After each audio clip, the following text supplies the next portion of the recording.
Boa noite a todos, encarnados, que nos assistem online, posteriormente pelo Instagram, pelo YouTube. Boas-vindas a todos. Inicialmente, gostaria de pedir a todos que colocam seu lado silencioso.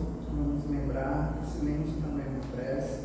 Temos vendas de lanches nos sábados, vendas de livros nos sábados e nas quartas, que ajudam na manutenção da nossa casinha vendida. Também recebemos doações voluntárias para a sustentabilidade das nossas atividades, assim como também é possível se tornar um sócio contribuinte. Você pode doar de forma esporádica, de forma contínua, sendo um sócio contribuinte. Para mais informações, você pode ir lá na recepção ou também pedir informações nas nossas redes sociais. Nossas atividades são nas quartas, nos sábados e aos domingos. Postamos os avisos de quando terão atividades no Instagram. Pode ficar atento lá que você vai saber quando haverá atividade aqui. Também temos estudos na casa, nos sábados, nas segundas. Para mais informações, pode entrar em contato pelas redes sociais.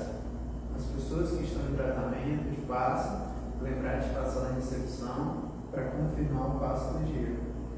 O atendimento fraterno ocorre às quartas e nos sábados. Ao mesmo tempo que a palestra, você chega por antecedência, passa lá na recepção, pede para marcar o atendimento fraterno e durante a palestra você vai ser chamado pela pessoa que está lá na recepção para fazer o atendimento. Agora, eu vou ler um trecho do livro Minutos de Sabedoria do Carlos Pastorino. Item 169. O amor é uma doação e não uma exigência. Quem realmente ama, dá tudo e nada pede. Quem pede e exige da pessoa que diz amar, demonstra que verdadeiramente não ama. Ao contrário, revela o egoísmo em alto grau. Amar não é receber, é dar. Não é pedir, mas proporcionar felicidade desinteressadamente. O melhor exemplo do amor verdadeiro é o das mães que sabem amar com renúncia. Agora, quem se sentir à vontade, pode fechar os olhos. Vamos nos concentrar e elevar o nosso pensamento ao alto. Pedir ao Mestre Jesus, a espiritualidade amiga, que esteja conosco durante essa palestra, o nosso irmão Estácio, para que possamos absorver todos esses conhecimentos e que eles floresçam dele bons frutos, frutos de amor, de caridade e de paixão, hoje, agora e sempre. A palestra de hoje tem como tema o homem de bem e seus deveres, será feita pelo Estácio. Obrigado, Enzo. Boa noite a todos e a todos vocês também que nos assistem pelas redes sociais.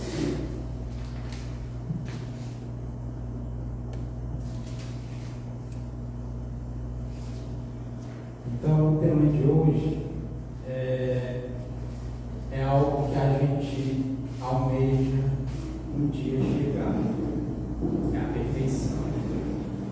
Ser um homem de bem, uma pessoa de bem, e nós vamos trabalhando as nossas virtudes em cima das vicissitudes que nós vivemos dia a dia. Para a gente iniciar, nós temos aqui no capítulo 17, sede perfeitos. Lá em Mateus, amai os vossos inimigos, fazei o bem àqueles que vos odeiam, e orai por aqueles que vos perseguem e vos caluniam, porque se não amais, senão aqueles que vos amam, que recompensa com isso deles? Os publicanos não o fazem também? E se vós não saudades, senão vossos irmãos, que fazeis isso mais que os outros? Os pagãos não fazem também? Sede, pois, vós outros perfeitos, como o vosso Pai Celestial é perfeito. Está lá em Mateus, capítulo 5, versículos de 44 até 48. Então, para que a gente busque ser um homem de bem, nós temos que buscar essa questão da nossa perfeição. E para que a gente possa ser um ser perfeito, talvez não nessa vida, mas a gente está nessa caminhada, vida após vida, dia após dia, buscando se melhorar. E isso mexe muito com o nosso íntimo, a melhoria do nosso íntimo. Porque cada um de nós temos as nossas imperfeições, temos os nossos problemas, as nossas aflições, temos os nossos vícios e tudo aquilo que ainda nos prende a esse planeta e a matéria, que é que eles chamam muitas vezes de gleba terrestre, que é o que prende o nosso espírito a essa busca da perfeição. E aí, para que a gente possa buscar essa nossa melhoria, nós temos que amar primeiramente a nós mesmos e depois tentar amar os nossos inimigos, que é algo que muitas vezes a gente acha tão difícil. Às vezes a gente amar uma pessoa que nos fez mal, uma pessoa que às vezes falou mal de nós, alguma pessoa que nos maltratou. Muitas vezes a gente não tem coragem nem de olhar para o rosto daquela pessoa, nem passar por perto. Se a gente soubesse que aquela pessoa fosse passando ali numa rua perto da gente tentava tomar mais distância ainda para que não cruzasse o caminho com aquela pessoa. E aí Deus, Ele não espera isso de nós. Ele quer que nós possamos amar os nossos inimigos.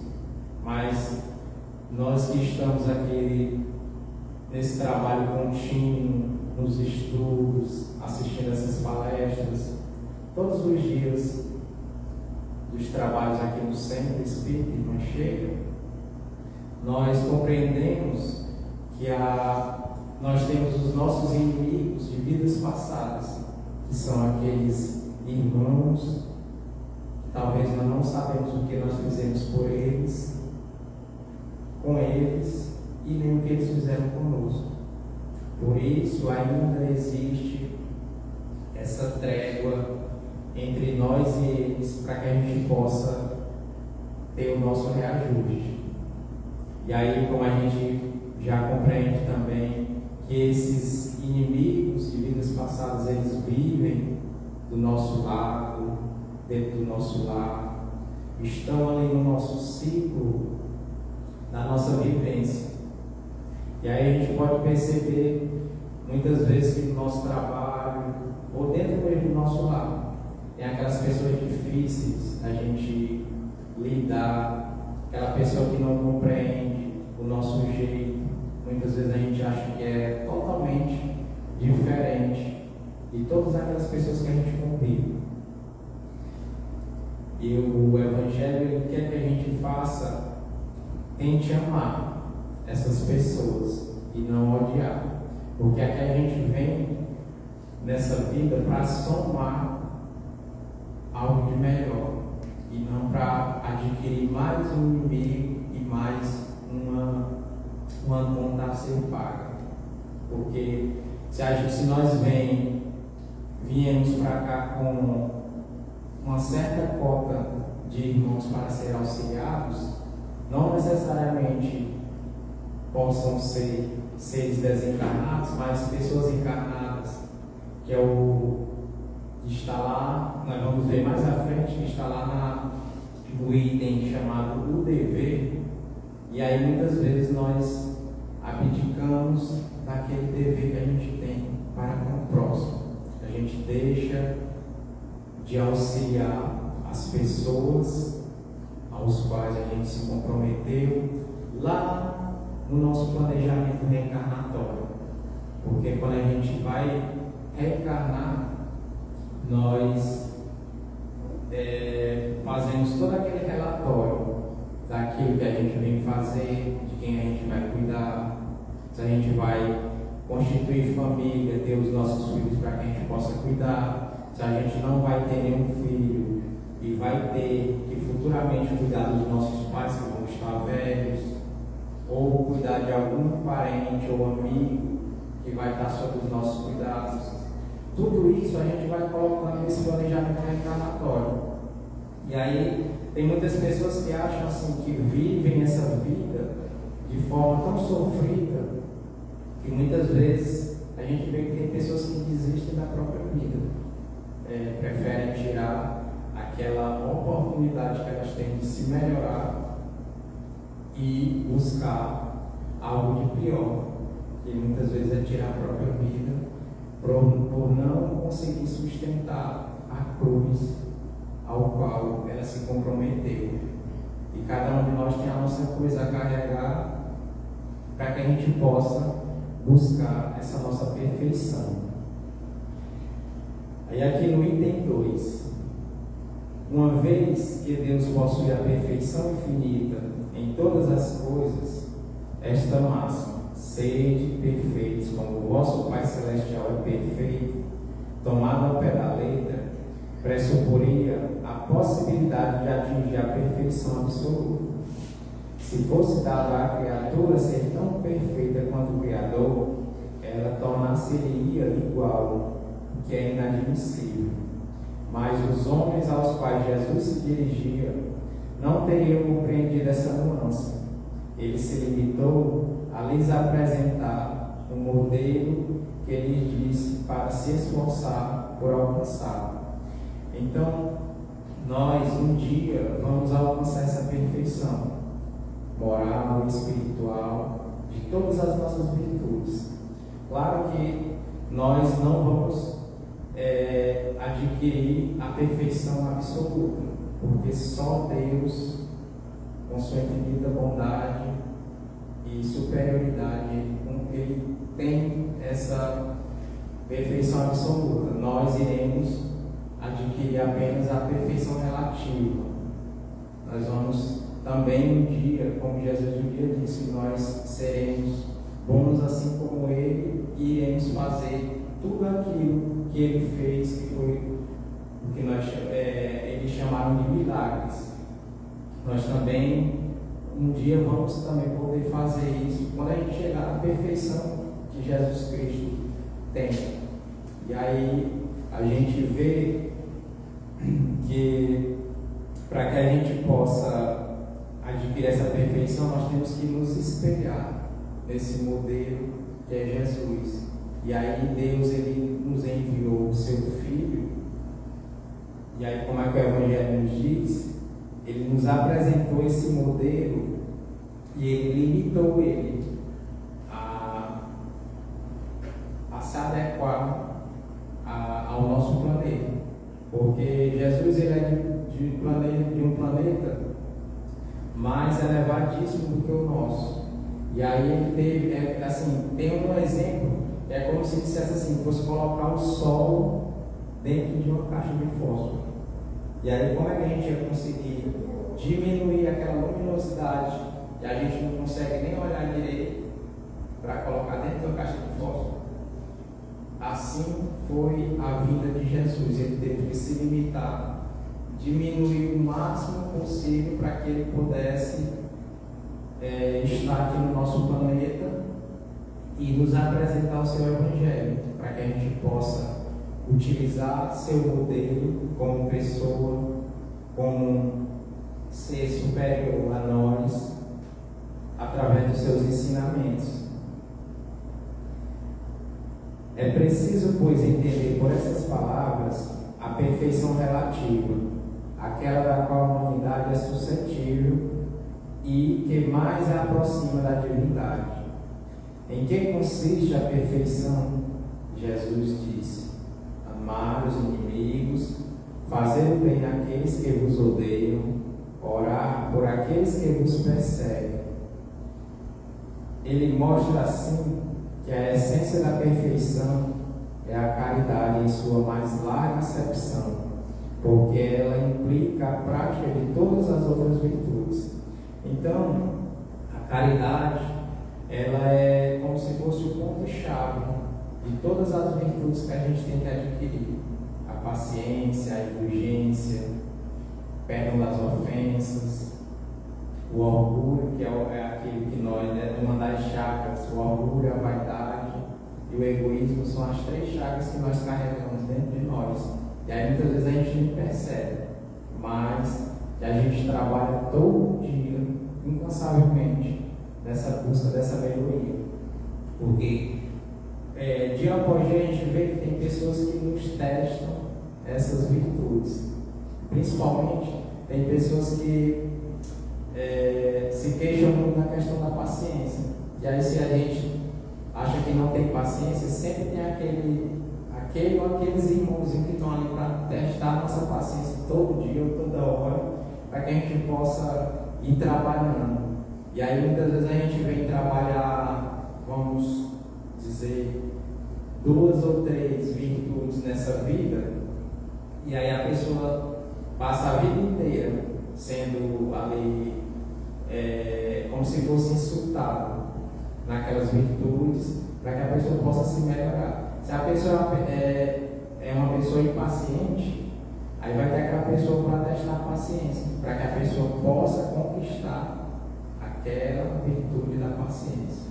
Se a pessoa é uma pessoa difícil de perdoar, vai sempre vir aquelas pessoas que vão testar a prova do nosso perdão, vamos fazer mal para que a gente possa, e até às vezes elas vão nos buscar para que a gente possa perdoar, e aí vai ser onde a gente vai fazer esse teste do perdão.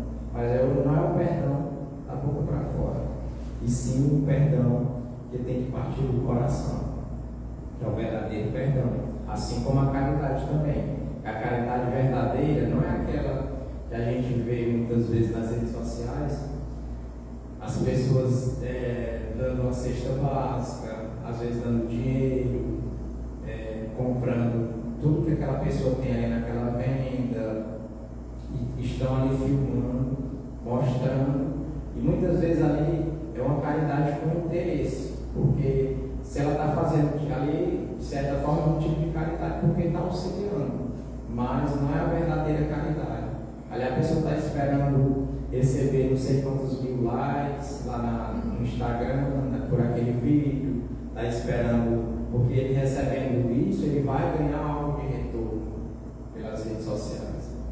E aí a caridade verdadeira é aquela que a gente faz sem esperança de nada, de receber nada. Muitas vezes nem um obrigado, nem alguma palavra que seja assim consoladora para nós, mas que a gente dê de coração, porque se a pessoa não está conseguindo ver nem enxergar aquela bondade que a gente está tentando fazer, mas Deus lá do alto ele consegue enxergar aquilo de bom que tem dentro de cada um de nós.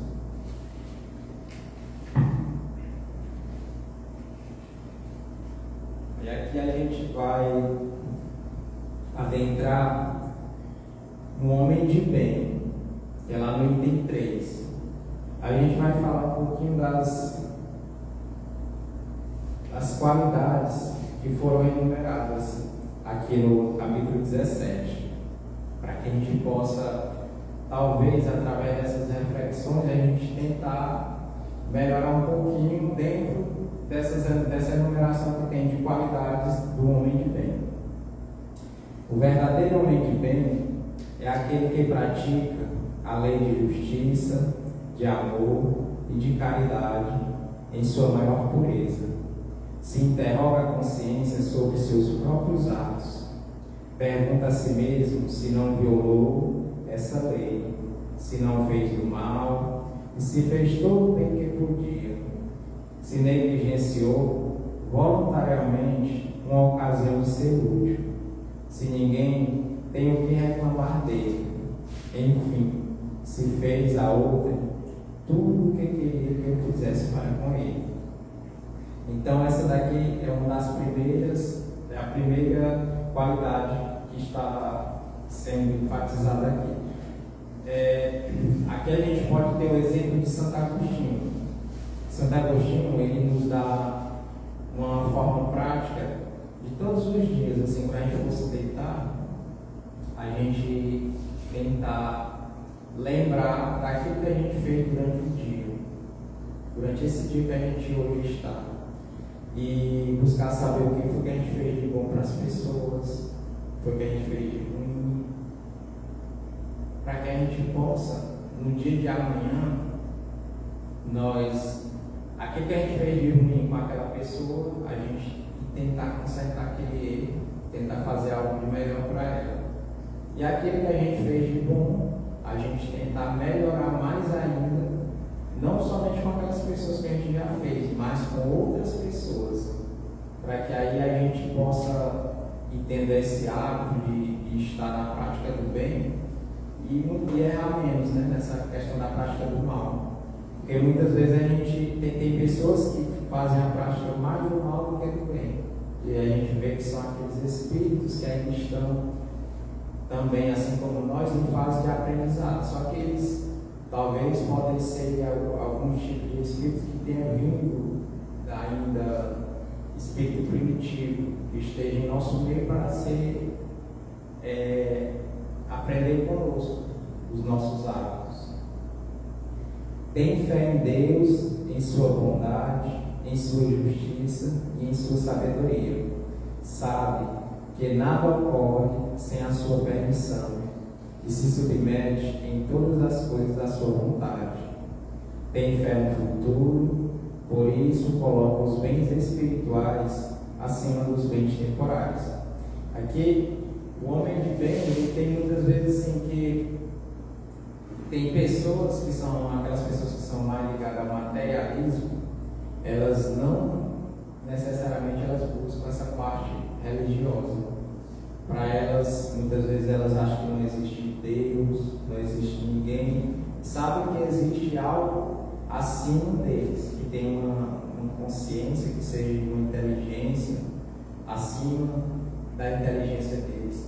Só que muitas vezes eles não buscam esse lado religioso para a melhoria do seu espírito. Eles acham que isso aqui é só o corpo e quando esse corpo se acaba, pronto, acabou-se, não tem mais nada. E o homem de bem não, ele busca a melhoria moral, espiritual e também cuida do corpo e do espírito, porque ele sabe que o corpo necessita do espírito para que ele possa ter as sensações e buscar o melhoramento moral.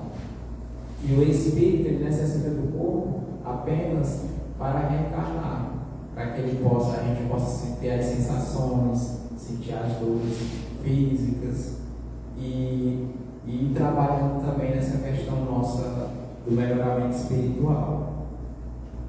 Sabe que todas as vicissitudes da vida, todas as dores, todas as decepções são provas ou expiações e as aceita sem murmurar. Muitas vezes a gente está passando por alguma situação assim de aflição ou de medo ou alguma tragédia que aconteça na nossa família ou conosco mesmo, e às vezes a gente fica se lastimando: oh meu Deus, por que isso acontece comigo, ou por que está acontecendo agora comigo? Tanto que eu tento ajudar as pessoas, trabalhar para que eu possa não estar passando por essas coisas ruins, e aí acaba acontecendo. E aí tem muitas pessoas que passam a vida inteira reclamando, e aí o sentido de reclamar é pedir de volta aquele mesmo problema em sua vida. Porque se a gente soubesse o significado, a gente nem tentaria reclamar.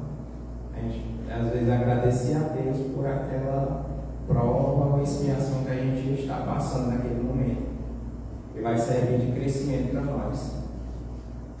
O homem possuído do sentimento de caridade e de amor ao próximo faz o bem pelo bem, sem esperança de recompensa. Retribui o mal com o bem, toma a defesa do fraco contra o forte e sacrifica sempre o seu interesse à justiça. encontra satisfação nos benefícios que derrama, nos serviços que presta, nos felizes que faz, nas lágrimas que seca, nas consolações que dá aos aflitos. Seu primeiro movimento é de pensar nos outros antes de pensar em si, de procurar o interesse dos outros antes do seu próprio. O egoísta, ao contrário, calcula os lucros e as perdas de toda a ação generosa. Porque a gente falou agora há pouco da questão do pessoal que trabalha nas redes sociais. Muitas vezes a pessoa tenta achar que não vai ter nada em troca, dando alguma coisa, tirando uma foto, postando, e aí a gente vê que tem algo em troca.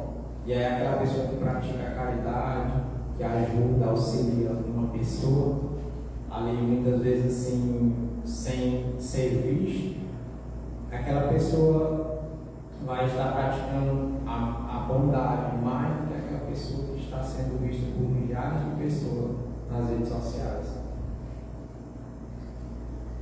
Ele é bom, humano e benevolente para com todos, sem preferência de raças nem de crenças, porque vê irmãos em todos os homens. Aqui na doutrina espírita a gente compreende mais o quanto é bom assim a gente não discriminar ninguém, nem pela raça, nem pela crença, nem por qualquer tipo de religião que seja, porque se hoje a gente recusa o auxílio, amanhã a gente também pode ser recusado, se a gente for buscar o auxílio das pessoas. É por isso que muitas vezes a gente não pode, não necessariamente negar algo que seja assim para auxílio do próximo, porque como aqui fala do homem de bem, ele diz que ele busca primeiro auxiliar o próximo para depois pensar em se auxiliar. Respeita nos outros todas as convicções sinceras e não lança o anátema àqueles que não pensam como ele. Em todas as circunstâncias, a caridade é o seu guia, e diz a si mesmo que aquele que leva prejuízo a outro por palavras malévolas, que fere a suscetibilidade de alguém por seu orgulho ou seu desdém, que não recua a ideia de causar uma inquietação, uma contrariedade, ainda que leve quando pode evitá-lo, falta ao dever de amor ao próximo e não merece a clemência do Senhor. Muitas vezes a gente está, vamos supor, a gente chega ali no hospital, aí vai lá marcar para a gente poder entrar, para ser consultado e tudo pelo médico, e a gente está lá sentado, aí se passa ali uma meia hora, e aí a pessoa nunca é chamada, aí chega um idoso, chega uma criança, aí quando eles são preferenciais, aí eles vão chegando e vão entrando, e aí a pessoa fica ali se martirizando, reclamando, ali mesmo sem um pensamento. Meu Deus, essas pessoas chegaram, só chegando e entrando, e eu estou aqui há mais de meia hora e nunca que fui chamado.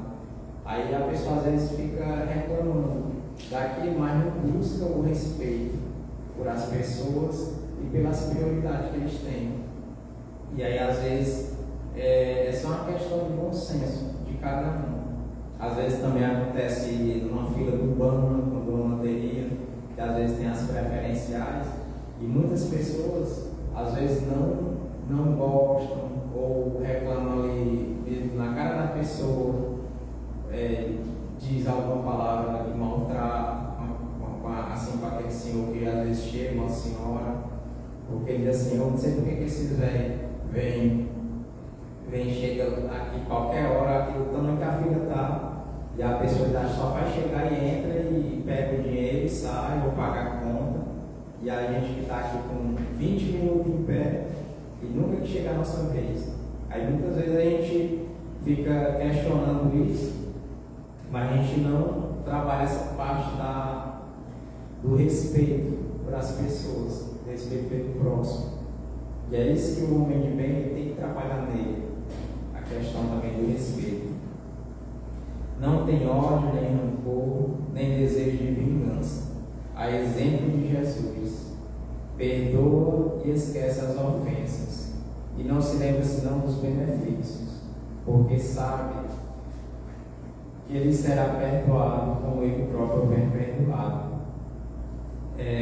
Quem de nós aqui, talvez, se alguma pessoa fizesse mal, e aí a pessoa chegasse e dissesse que perdoava, mas aí ficava aquela situação martelando na mente todo tempo, a pessoa ficava assim imaginando, eu perdoei, mas não está 100% perdoado não, porque ainda vou me lembrar muito tempo, enquanto eu não esquecer daquilo que o fulano a fulano me fez, eu não vou dar o perdão 100% dado não.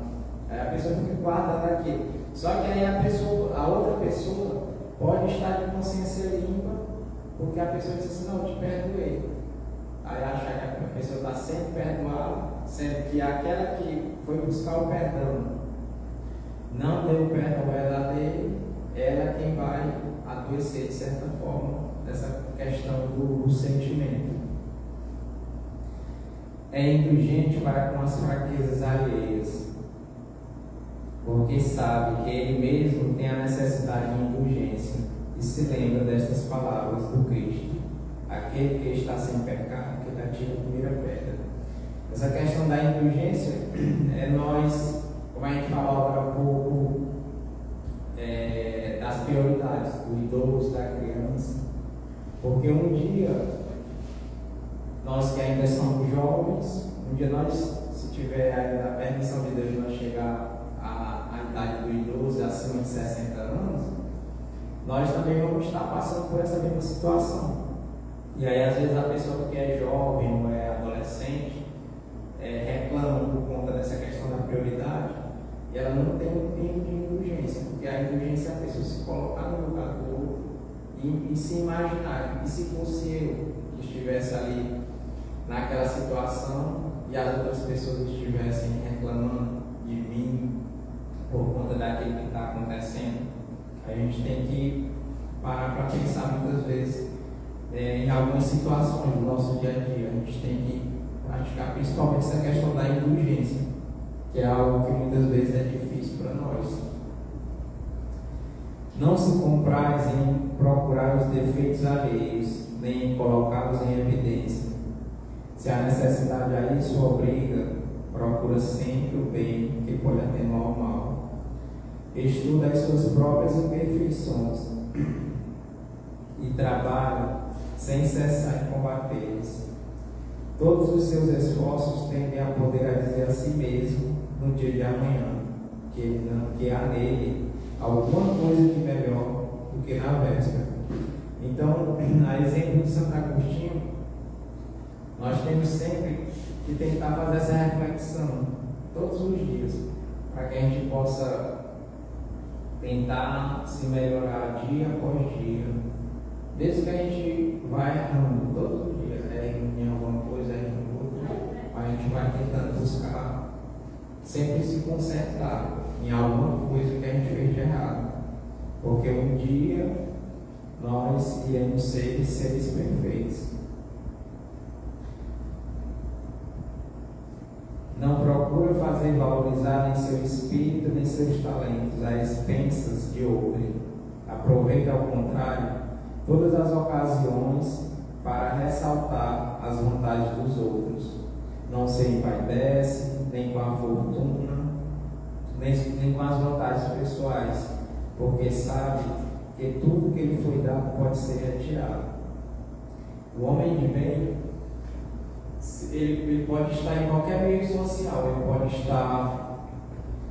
tentar estar dentro daquelas pessoas mais humildes, daquelas pessoas de uma classe média, classe média alta, ou que tem um poder aquisitivo mais alto, se é alguma pessoa milionária ou bilionária, mas a pessoa tendo aquele sentimento de caridade, de bondade e de fraternidade para com o próximo, ele não vai se envaidecer, como diz aqui nessa parte aqui, ele não vai se envaidecer com a sua fortuna, Porque às vezes a gente vê pessoas que têm um poder aquisitivo alto e muitas vezes todo ano aquela pessoa quer trocar de carro, quer pegar o carro novo no ano, muitas vezes 2 vezes no ano, 3 ou até mais, troca de celular para que possa estar sempre atualizado com a modernidade. Toda semana vai fazer compras, dizendo que vai trocar o guarda-roupa, aquela coisa toda, vai comprar outras roupas. E aí essas pessoas são consideradas altamente vaidosas. E aí a gente tem que trabalhar essa questão da vaidade dentro de nós, porque a gente só vale aquilo que a gente tem. E aquilo que a gente tem aqui na terra, a gente não vai levar para quando a gente retornar, não.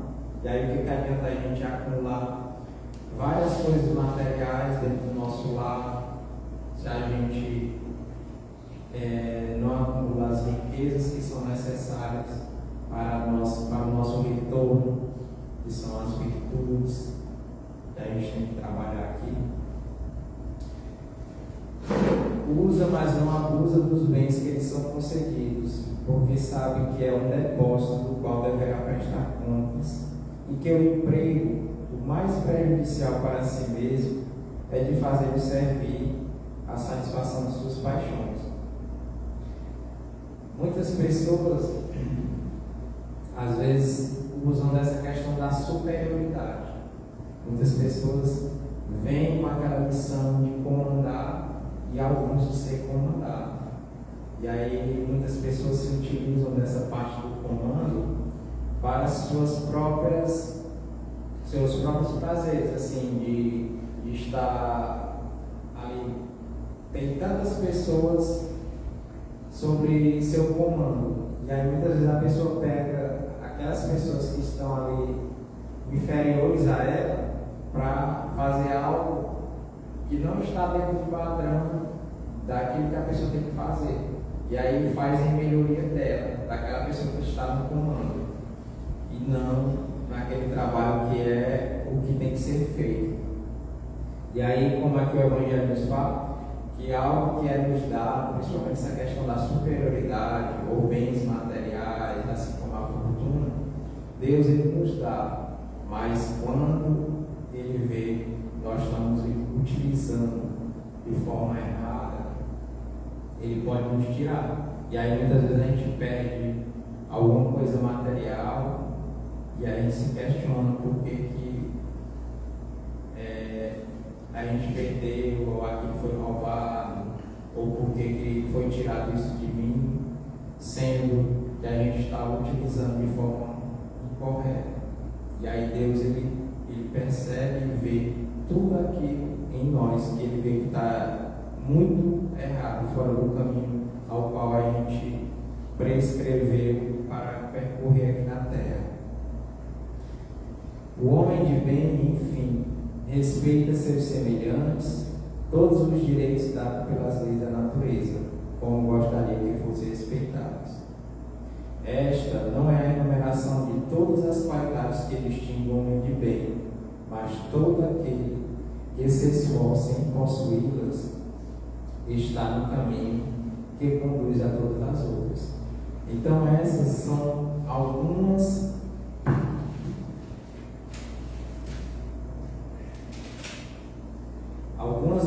das qualidades que o homem de bem nos apresenta para que a gente possa trabalhar um pouco em cima dessas qualidades. De certa forma, nós não vamos conseguir nessa vida, infelizmente, trabalhar todas elas para que a gente possa se aprimorar mais ainda. Mas assim, se a gente buscar melhorar pelo menos uma ou duas dessas qualidades, a gente vai ver que a gente vai evoluir um pouquinho mais. Aí é que a gente vai para no item 7, lá nas instruções dos Espíritos, que fala sobre o dever. O dever é a obrigação moral diante de si mesmo primeiro e dos outros em seguida. O dever é a lei da vida. ele se encontra nos mais ínfimos detalhes, assim como nos atos elevados. Não quero aqui falar do dever senão moral, e não daquele que as profissões impõem. Então a gente vê que o dever, ele é uma obrigação moral. O nosso dever aqui na Terra, esse nosso reencarno, é buscar a nossa melhoria, é cuidar daquelas pessoas aos quais a gente veio com essa missão de cuidar, de auxiliar, é ter aquilo que a gente busca de melhor para nós, mas esse benefício que a gente possa também utilizar para as outras pessoas. Muitas vezes a gente vê que está necessitando. E aí, como a gente vê que o dever é uma lei da vida, é uma lei que está incluída nas leis de Deus, nas leis divinas, da natureza, nós temos que trabalhar ele junto com essa questão dos sentimentos. Porque às vezes nós temos alguns sentimentos que nos ferem o nosso íntimo, e aí esses sentimentos muitas vezes que nos ferem é os que são mais necessitados que a gente trabalhe nele, em nossa vida. Aí na ordem dos sentimentos, o dever é o mais difícil de ser cumprido, porque se acha em antagonismo com as seduções do interesse e do coração. Suas vitórias não têm testemunho e suas derrotas não têm repressão. O dever íntimo do homem está entregue ao seu livre-arbítrio, o aguilhão da consciência, esse guardião da propriedade interior, e adverte e o sustenta, mas permanece frequentemente impotente diante dos sofismas da paixão. O dever fielmente observado eleva o homem, mas esse dever, onde precisá-lo, onde começa ele, onde o detém? O dever começa precisamente no ponto em que ameaçais a felicidade ou a tranquilidade do vosso próximo e termina no limite que não gostaria de ver ultrapassado a relação a vós mesmos. Então a gente vê que o dever que a gente tem que cumprir para ser um homem de bem, nós temos que trabalhar dentro do nosso íntimo para que a gente possa ir se melhorando e se melhorar auxiliando os outros. Porque às vezes assim, por que a gente tentar se melhorar, sendo que a gente vê uma pessoa do nosso lado precisando de ser auxiliado ou de ser ajudado, e aí a gente fala assim, não, mas não tem nada a ver com essa pessoa não, ela cuida da vida dela, eu cuido da minha, e aí muitas vezes a gente nem sabe, talvez a gente veio com o dever de auxiliar aquela pessoa naquele momento que ela mais necessita. E aí muitas vezes a gente deixa de dar um pouco da nossa felicidade para aquela pessoa, de prestar o nosso ouvido, para que ela possa contar um problema, uma situação dela de ruim, ou que possa enxugar as lágrimas dela. Porque às vezes ninguém não sabe o que aquela pessoa está passando, está ultrapassando naquele momento, e aí muitas vezes a gente julga os outros sem saber daquilo que eles estão passando naquele instante. Aí aqui para a gente ir finalizando, já está quase encerrando o horário aqui, o dever é o mais belo laurel da razão. Depende dela como o filho depende da sua mãe. O homem deve amar o dever, não porque o preserve dos males da vida, aos quais a humanidade não pode se subtrair, mas porque dá à alma o vigor necessário ao seu desenvolvimento. Então, quando fala aqui que o dever, ele depende do filho como depende da mãe, porque nós dependemos do dever, porque o dever é uma forma de trabalho, faz parte das leis da natureza, e aí nós temos que utilizar o dever para podermos crescer, assim como a gente vê que os filhos crescem com o auxílio da mãe. Eles crescem, evoluem e também um dia se tornam pais e mães. E aí a gente também tem que trabalhar esse dever dentro de nós para que Deus, Jesus, Ele possa também nos auxiliando como crianças nesse nosso crescimento evolutivo. E assim a gente possa buscar, como Jesus falou no Monte das Oliveiras, que a gente possa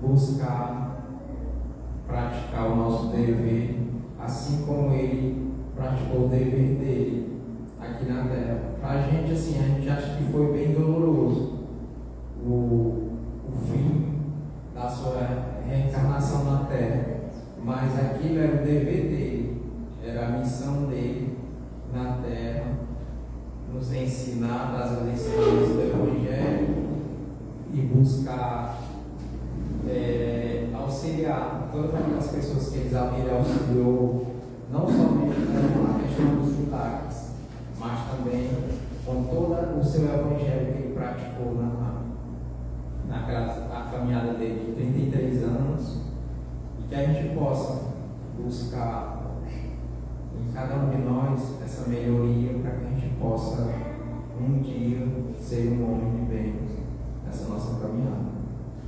Muito obrigado. Boa noite.